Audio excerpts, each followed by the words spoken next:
Income यानी जो government expenditure होते हैं वो इनकम को प्रभावित करते हैं। जाहिर सी बात है, जो हमारी सरकार निवेश करती है, खर्च करती है, तो उससे लोगों को रोज़गार मिलता है। सरकार कहीं ना कहीं से चीज़ों को परचेज करती है, तो उससे लोगों की इनकम पर इफ़ेक्ट पड़ता है, अफेक्ट्स इनकम।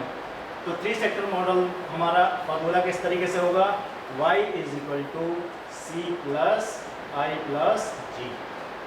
C है आपका कंजम्पशन जो हमने डिस्कस किया, I है आपका इन्वेस्टमेंट और G है आपका गवर्नमेंट। तो अब देखिए इसमें 3 सेक्टर में एक चीज़ और जुड़ गई, ठीक है। इसी प्रकार से 4 सेक्टर होता है जिसमें एक और चीज़ जुड़ जाती है, X - M import and export. ये 4 सेक्टर हो गया। तो इसी प्रकार से और 3 सेक्टर मॉडल है। 3 सेक्टर मॉडल को ग्राफ के माध्यम से कैसे दिखाते हैं, ये देखिए आप ग्राफ के माध्यम से देख सकते हैं। तो जैसे कि हमने 2 सेक्टर मॉडल में देखा था, उसी प्रकार से हमारा 3 सेक्टर मॉडल में भी ग्राफ से दर्शाया गया है। तो पहला जो लेवल है इसको हम कहते हैं कंजम्पशन। इसको हम दर्शाते हैं C = A + BY। Y नीचे आ गया है, इसको हम यहाँ लिख लेते हैं। तो C = A + BY। अब इसी चूँकि ये Y की लाइन है, नेशनल इनकम की लाइन है, अब इस पॉइंट से हमें इस पॉइंट पर जाना है। तो इस पॉइंट से इस पॉइंट पर जाने के लिए इतनी ग्रोथ करनी पड़ेगी, इतना डेवलपमेंट करना पड़ेगा आपको, इतनी इनकम जनरेट करनी पड़ेगी। तो कैसे करेंगे, तो निवेश के माध्यम से करेंगे। तो हमने ये जो इतना हमने क्या कर दिया, निवेश कर दिया। तो हम जानते हैं Y जो है पहले C था, अब हमने क्या कर दिया, निवेश कर दिया, तो ये हो गया I हो गया इन्वेस्टमेंट। और ये आगे वाली जो रेखा है इसको हमने कहा C + I।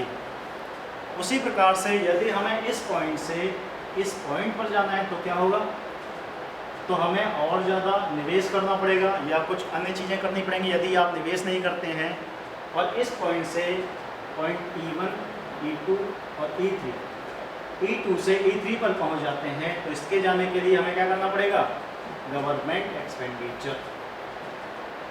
गवर्नमेंट एक्सपेंडिचर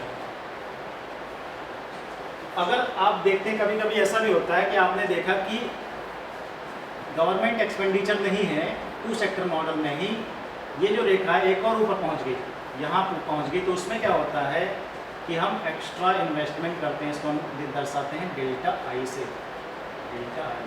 तो इस प्रकार का भी हम देख सकते हैं, यदि गवर्नमेंट एक्सपेंडिचर नहीं हुआ है और फिर भी हमारी इनकम बढ़ गई है, तो इसमें क्या होगा, हमारा जो इन्वेस्टमेंट है वो बढ़ गया है, जिसको हम ΔI से दर्शाते हैं। उसी प्रकार से अगर गवर्नमेंट एक्सपेंडिचर और ज़्यादा बढ़ गया तो ये और ऊपर पहुंच जाएगा, तो इसको हम दर्शाएंगे ΔG से। तो जितना ज़्यादा ऊपर पहुंचता जाएगा, उसमें चूँकि आप 4 ही सेक्टर हैं, अब इसके बाद आपका जो इंपोर्ट और एक्सपोर्ट आ जाएगा, उसके बाद जितना भी आपकी इनकम में ग्रोथ होगा वो आपके इन्वेस्टमेंट, गवर्नमेंट एक्सपेंडिचर, इन सभी के माध्यम से बढ़ेगा। ठीक है, ये समझ आई बात। तो ये आपका 3 सेक्टर मॉडल का ग्राफ हो गया है। 3 सेक्टर मॉडल ग्राफ के बाद role of government, increase public expenditure, यानी जो गवर्नमेंट होती है वो क्या करती है, पब्लिक एक्सपेंडिचर को बढ़ा देती है, रिड्यूस टैक्सेस और encourage investment, control recession and employment, ये रोल होते हैं सरकार के। उसके अलावा अगर हम कंपेयर करें तो 2 सेक्टर मॉडल में 2 चीज़ें होती हैं, 3 सेक्टर मॉडल में 3 चीज़ें होती हैं। यहाँ गवर्नमेंट का कोई भी इंटरवेंशन नहीं होता है और यहाँ पर गवर्नमेंट का इंटरवेंशन होता है, जिसमें टैक्सेस और पब्लिक एक्सपेंडिचर इंक्लूडेड होते हैं, जो हमने पहले चर्चा कर ली है। ठीक है, उसके बाद हमने देखा कि जो इम्पोर्टेंट कीन्सियन थ्योरीज में क्या है, कि explain income and employment determination, highlights the role and aggregate demand, supports government intervention, basis of model macroeconomics. तो हमने ये देखा कि किस प्रकार से जो हमारा मैक्रो इकोनॉमिक्स में जो कीन्सियन थ्योरी ऑफ इनकम डिटर्मिनेशन है, इसमें किस प्रकार से 2 सेक्टर मॉडल, 3 सेक्टर मॉडल और पूरा कंजम्पशन, और उसके बाद हमने मल्टीप्लायर के बारे में देखा। और इन सभी फैक्टर्स को देखते हुए हमने बताया कि किस प्रकार से एग्रीगेट डिमांड, एग्रीगेट सप्लाई एक दूसरे के बराबर होती है और इन दोनों के बराबर होने से हमें इफ़ेक्टिव डिमांड प्राप्त होती है, जिससे हम और ज़्यादा अर्थव्यवस्था में नेशनल इनकम को बढ़ा सकते हैं। अब ये लेक्चर हमारा यही समाप्त होता है और नेक्स्ट क्लास में मिलते हैं। तब तक के लिए अपना ख्याल रखना। धन्यवाद।